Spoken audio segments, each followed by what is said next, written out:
I'm here today with Lillian Pitt, who's an artist here in Portland, and she does a wide variety of really wonderful, amazing artwork that I'm going to pick her brain about today. But I want to start with just asking you to tell me about the artwork that you do. Okay, I started out in ceramics, and that was love at first touch, and so I just became obsessed with it.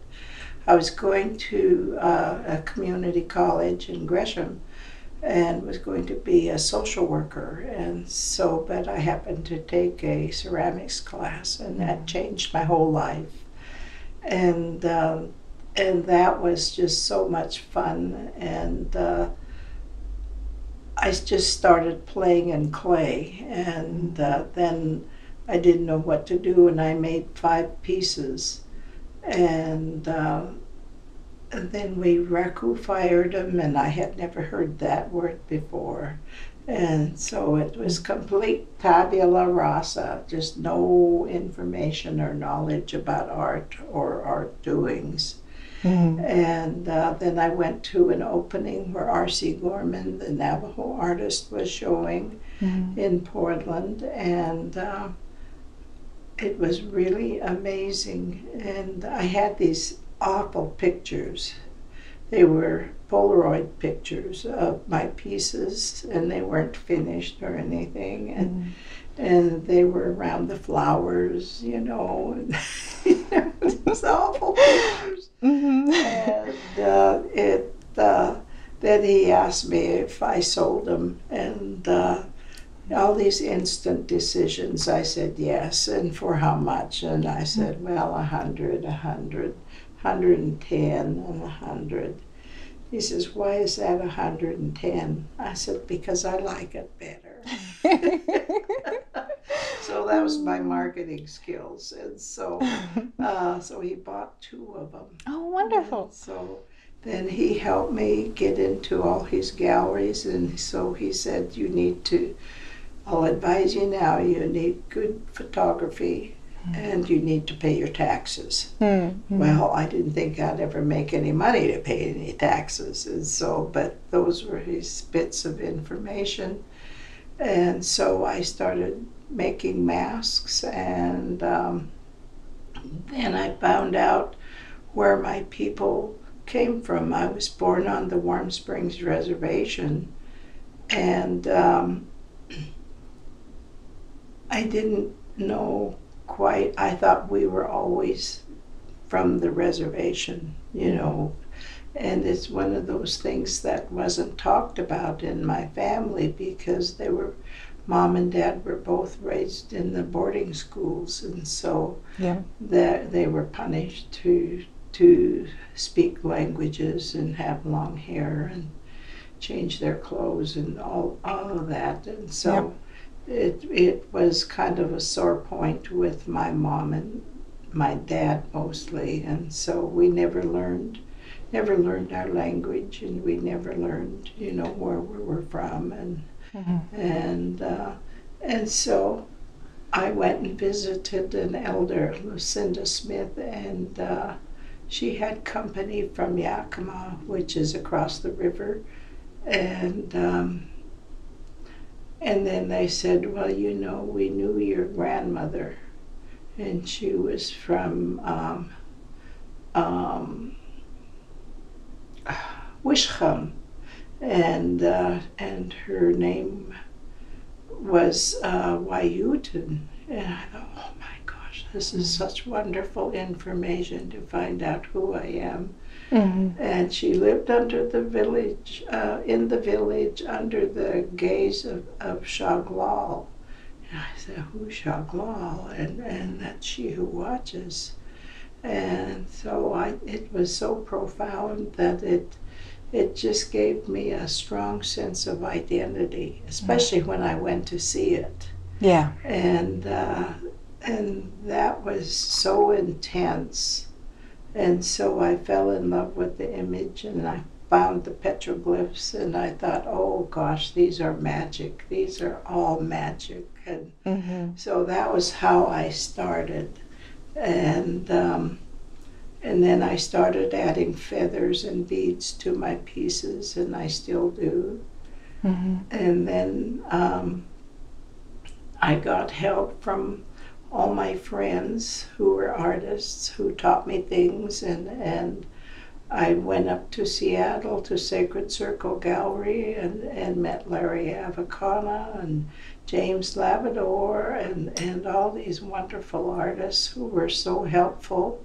And Gail Tremblay, Rick Bartow, and Joe Feddersen. And Joe Feddersen got me into printmaking, and so he gave me a 1-week workshop as a gift, and so it was just magic, just learning all these wonderful things. And then they each came from a place, and I knew every place they were from. And maybe I haven't been there, but I could feel the strength of their work because they knew their place and they knew who they were.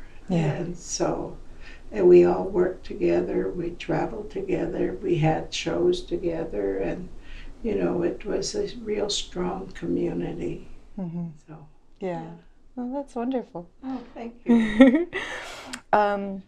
So that it does kind of answer the second question a little bit about how you got your start.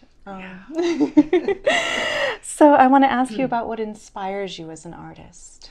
My ancestors in the Columbia Gorge, we've been there for over 12,000 years, and the legends that went on, and the salmon which gave our life subsistence and food, and we could dry the salmon, it would last for over season, and people came and traded and fished at Celilo and got so much fish that we were able to trade with about 5 different tribes in 5 different areas, and then I got to hear all the stories, and it was just phenomenal, the richness of my culture. And the Washat services, which is the religion my mother had, and it just seemed to add to the richness of it, and it made me want to continue this richness with my own method of works. And so that was the petroglyphs, the stories, the rock paintings, the legends, the beadwork, the baskets, all of that added to my repertoire, as they say. So the art world, you started out as an artist several years ago, and so the art world has seen a lot of changes since when you first started. Will you talk a little bit about how the art world has changed for artists, and then particularly for Native American artists, since you first got your start? Yeah, there aren't many women artists around that the public galleries would show. And they would show Rick and Joe and James Lavador, and then Marie Watt came around, and then if I wanted to go to a gallery, they would say you have to go to Quintanas, they show Native American art. And I would think, Rick doesn't have to, Jim doesn't have to. And so this went on. This is still going on. I don't have a gallery in Portland anymore after Quintanas moved to Mexico. And so it has been rather difficult for me. So would you say that they tend to try to pigeonhole Native artists, particularly women? Yes. And it was it's just frustrating, but I know all the gallery owners and I like them. We're all friends. We talk, and I don't hold it against them, but this must be what their clients want, or and so, but my work is available, and then I'm so busy with being on all these boards and committees and stuff that my face gets seen, and so then they think, that's right, I wanted one of her pieces, and so well, that's good. That's so they I do business that way, and thanks to Corky Claremont. And he got me into the Missoula Museum. Oh, I didn't know that was the connection. Because he's an old-time family friend. Yeah. So, and he is Joe Fedderson's best friend. And I didn't know that either. And that's how we do things. We look after each other, and so it makes it a lot less painful. And so it's and then we started going to New Zealand, and that has been a wonderful experience, meeting the Maoris. And they are such a wonderful group of artists who talk about supporting each other. They have all these different organizations, like that goes with their waka, which means the boat, that the canoe that they came into New Zealand from. And then those that say we've always been here, so they have their own group, Toi Maori, and Te Wakatoi, and all these different groups that they support their artists. So it's been just amazing. So one of the things I admire about you as an artist is that you work at such a variety of scales. You do these wonderful small pieces, the jewelry that you make, but then you've also done really large public art pieces. So what does it take as an artist to work at such a wide range of scales? A lot of smart people around me. And I've rarely come up with these originals myself, and it's a community of different people that help me.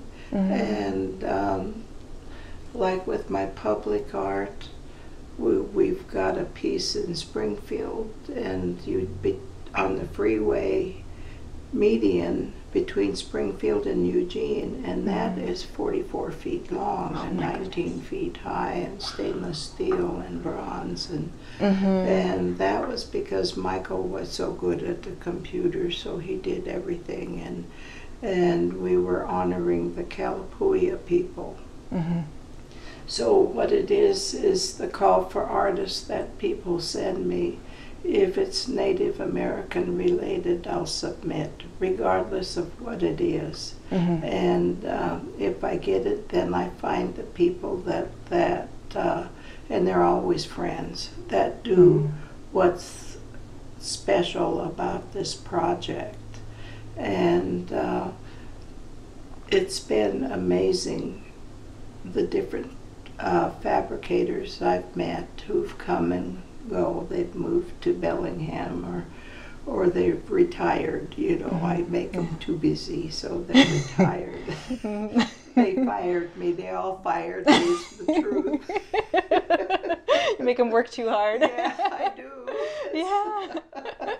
And so it's, they say, we've quit working. Why don't you? When we're younger than you. But no, I've got things to say, things to do that I'm not physically able to do it myself, but I know the people that are specialty glass workers and sand casters and glass casters and metal workers and woodworkers, and I know them all, and it's because Portland is such a big place, and so So it depends. My work is always native related. It's honoring tribes, the salmon or the river, and it's focused on place, and it's their place that I'm honoring. Yeah. You know, and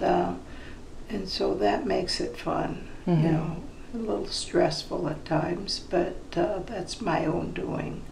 Yeah. So, It sounds like there's that collaborative and community-based component to those projects. and they bring their energy to it, you know, and it's always good energy. Yeah. And I appreciate this energy, and so it's never really my work. It's just my name, you know, and they're the best. They're all the best people in the world. Yes. And I bring in other people, other artists that I know, you know, that that can help advise or just be a part of it. Yeah. Yeah. So you also, in addition to working with a big range of scales, you also work in a variety of mediums. You talked about ceramics. I know you also do metal casting. You've done textiles and printmaking. So why is this? Why are you working in so many different mediums? Oh, curiosity mostly. And, you know, somebody will say, well, you know, I could see this in glass, you know, and I said, what do you mean? What kind of glass? And so they say, well, I know this glass caster, and you have the molds, so just transfer the molds to make glass instead of bronzes. And so they come up with these wonderful ideas, and then I did a workshop at Evergreen State College at the Longhouse. And they had Dan Friday there doing a glass blowing workshop. Oh, cool. Oh, man. And I never thought I would do that. I never thought I would I never knew how to get involved. And Dan Friday is a Lummi artist from Washington, and he said, sure, all you need to do is give me some little cutouts, and we'll do that. And Sarah Seastream helped me cut out, because I only had 40 minutes to do it, plus have lunch. Oh my goodness. And ready, set, go. Yeah. And so we got it done, and I made 2 pieces, and it was so much fun. And I ran up and told the people in the printing, you got to do this, you got to do this. And I ran to the ceramics, you got to do this, you got to do this, and we all did it. And it was just so much fun, and Dan worked so hard. And so, you know, so that's how things happen. You just have to be open to change, open to failing, open to, you never know where this is going to go, you know. Yeah. And so it's really fun. Oh, it sounds like it. Yeah. And then with the public art, that was TriMet, and you know, and I thought, there's just no Native Americans doing anything public, and I think I should do this. So then I called Gail and Rick and my niece Elizabeth Woody, and then worked with Ken McIntosh, who has a foundry. And so Gail helped write the proposal, and we all was honoring the salmon and the people that lived in the area, and my people, and we got the project. And so then I was the team leader, and I got to learn how it is to work with the community as their lives are changing because of the traffic that's new to them, and made some of them lose their houses. And I said, listen, my family, my people, a lot of Native Americans have been there. They've lost their homes, so because of getting updated, and and so it helped them understand and accept our art project. Otherwise, there would have been protests. Yeah. And so it's been quite an education.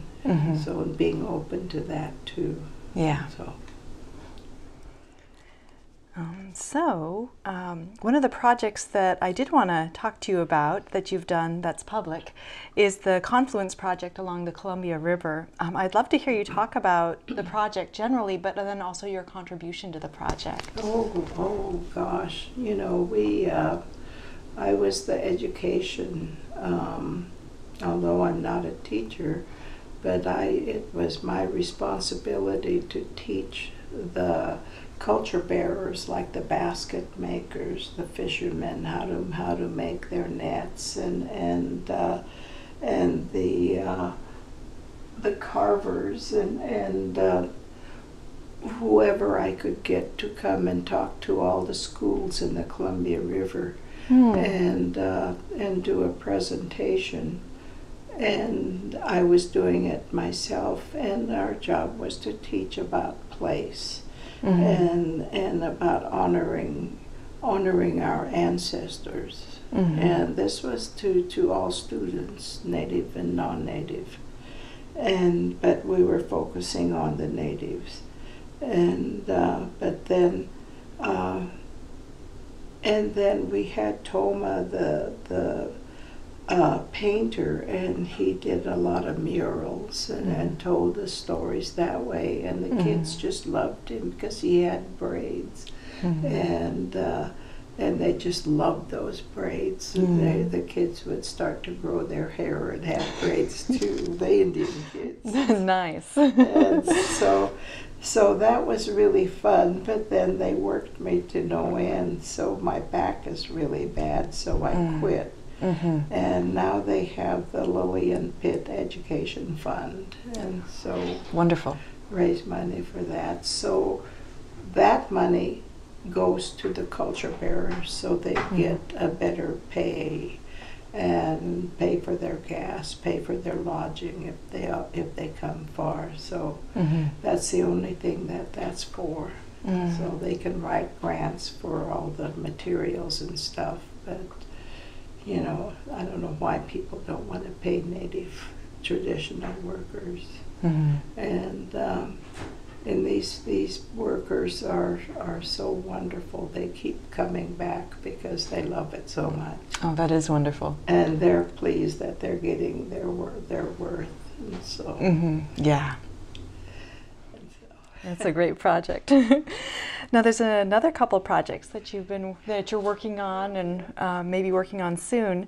Is you mentioned the Fisheries Memorial Project with the Columbia River Intertribal Fisheries Commission. Yes. Will you talk a little bit about that? Yeah, that started about 5 years ago, and there are many cities that have a Fisheries Memorial, and to honor the people that were lost in the river. And a couple of elders wanted it, and then they said that to they said it many times to Kritvik, and then we all heard it, Toma and I and Jo Marie Tessman. They used an artist from the Warm Springs Yakama and Umatilla and Nez tribes, and that's what Kritvik is made of, with those Indians from there. I see, yeah. And so we started that and did oh gosh, it just slipped my mind. Where you gather and you bring all these ideas together. And then there's somebody writing them all down. Brainstorming session? No, it's a French word, and it's been many years since I've used it. Oh. It'll come to you as soon as we're done. Yeah, at 2 in the morning I'll call you. And so we did that, and then we paired all the things we wanted for it. And it came out to honoring all the fishermen, whether they're native or otherwise, from all the rivers, the Columbia River and its tributaries, to honor them, and then to build a memorial that will be seen by all the people on the rivers, to remind them to be safe, to wear their life jackets, to do the safe thing. Yeah. And so we're going to not have any markings on it, but it's going to be a 4 columnar basalts with these big rocks, 3 of them, so it will have the title of, the number of 7 for all the 7 sacred directions. The 4 will be for the 4 winds, the 4 seasons, and so it will have that, and people can interpret it however they want, but it'll be seen from Washington to Oregon. It's going to be like 30 feet tall. Oh, wow. And so we have been working on that for many years, and I'm the only artist left that's working on it. And working with Critvic and other members of the community. And so we are starting our fundraising process, which we need, almost $1 million, and so it's hard. And most grant people do not fund memorial projects, and that was an education too. And so, and I asked the Oregon Community Fund, why don't they help us? And they said, we don't fund memorials. You need to just change your name and we'll help you. And so nobody wanted to change the name. They wanted it to be a memorial to those lost and a reminder to those alive to be safe. And so that was a struggle that we had to overcome. And we'll just have art sales and thankfully no car washes or bake. A little more fancy than that. Yeah.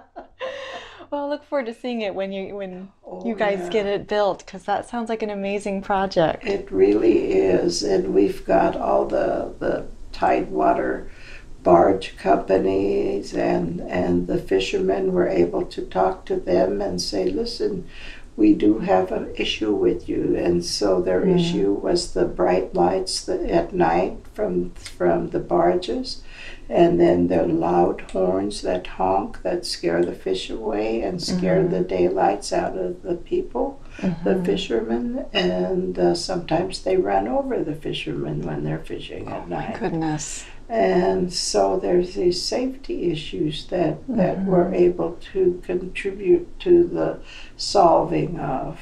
And so it's already done some good in bringing together people who needed to talk and work out some of these things. And so that's great. And we've got BNSF, that's Bonneville, and it's the railroad company, and so they have donated some money, and they're waiting to have matching funds, and so it's a lot of work, but it's worth it. And so and then the other one is NAIA, and the Native American Youth and Family Association is building a 53-unit apartment building for the people that need housing, and for anybody that's Native to have a place to stay. And I'm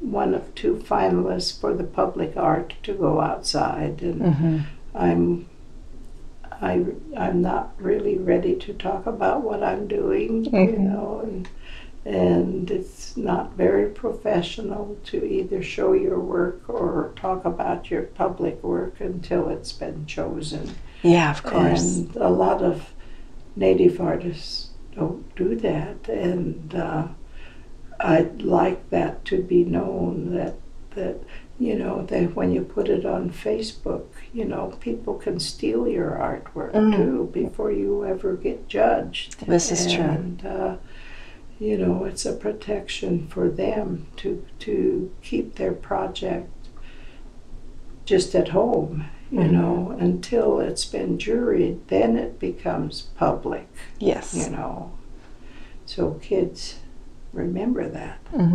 And so, yeah, so there's all these little rules that you never learn until you're 30 years down the road. Yeah, and there's a lot more to being an artist Yeah. than just making beautiful work. Yeah. Yeah. And so, and I read from Barry Lopez, he said, making art is not for entertainment. You know, and that's not to entertain others, but it's for the viewer to converse with. I thought that was so beautiful. Yeah. It's a good quote. Yeah. Yeah. Really good. I'm going to use it until. I'm glad you shared that so we can pass that along, because that's a good way of thinking of it. Yeah, and you know, because we're sharing our souls, you know, and our history and our culture and our land and you know, and the animals and the birds and to some people it's a cliche when we're always talking about these things, but it isn't. It's from the heart. Yeah, it's important to remind people of those things. Yeah. And in that same vein, the Columbia River Gorge in particular is part of your tribe's history. Yeah. And it's a connection, this connection to place is something that comes up a lot in your artwork. Yeah. So I wanted you to talk a little bit more about that, your tribe's connection to land and your own personal connection to land and place. Yeah, well, you know, my dad was... his mother was born in Wishram, which is on the Washington side, and Mom was born in Oregon, near Celilo, and she was a Wham, and her maiden name was Thompson, and so the Tommy Thompson was a chief, and she was somehow related to him, and so it just became a place we went to. And when Celilo was there, and went to the longhouse for the ceremonies, and Dad fished there, and salmon was so important. You can just see the salmon hanging on the longhouse, you know, the color of it is so beautiful, and then the cooking of our sacred foods, which is salmon, and then it goes up to roots, and then venison, and then the berries. And so we celebrate each fruit before we start a meal, but first we drink water. You know, water is the beginning of life, and so just honoring these traditions of the river people is very important to me. Yeah. So one of the things that we have also talked about before the interview was the perspective of the urban Indians here, and the connection to culture that they've lost and that they're trying to regain, and the connection to culture that people from reservations have, and how those things are different, and how those are difficult things that people are navigating here in an urban setting. Did you want to talk a little bit more about your perspectives on that? Yeah, you know, I read a book by Tommy Orange, Have you read it? I haven't. Oh, What's the title? Please do. He's a mixture, and he's an urban Indian, and from Oakland. And his first book, he went to school at IAIA, and he wrote about urban Indians and about these young boys that have never been to a powwow and never danced, and they went to visit their grandmother. And I don't want to tell the whole story, but I'll have to read it. Yeah, it's just a wonderful book. And Tommy Orange is coming to town, I think early in the winter time or fall time, and I want to see him, because the story was so gripping, and about how difficult it was for these boys. They were going to a powwow, and one of the boys found his grandmother's husband's costume, and he secretly put it on, and he didn't want his brothers to see him and make fun of him. Who do you think you are thing. And then he wanted to dance, and he kept thinking about it and thinking about it, and listening to the music, and on the CD and or DVD, and trying to get the steps right, just completely struggling. And without the guidance that yeah, he would normally have had. Yeah. And so it was so compelling, and I thought that's really true. Like when I go to NEA and give workshops to the kids, that a lot of them don't know too much about really even the urban lifestyle, because I taught one individual young man who was very precious, and we went to the NEA event, and NEA bought him a new shirt, and somebody made him a nice tie, beaded tie, and he fabulous. had new shoes, and his hair was so nice. He got a haircut, and then he whispered to me, "How do I eat the salad?" I said, "Well, just look around. You see them just stabbing it and jabbing it into their mouth, whatever they can fit." And I said, if you can eat it any way you want, just get it in your mouth and chew it, and don't get any on your shirt. And so he made a piece, and so they talked about him, and I says, "Now they're going to ask you to stand up. So if you want to hold your hand." And he was just so nervous. He was just shaking. Oh, poor guy. And so he did stand up, and I hugged him, and hugged his hand, and it was just really special. And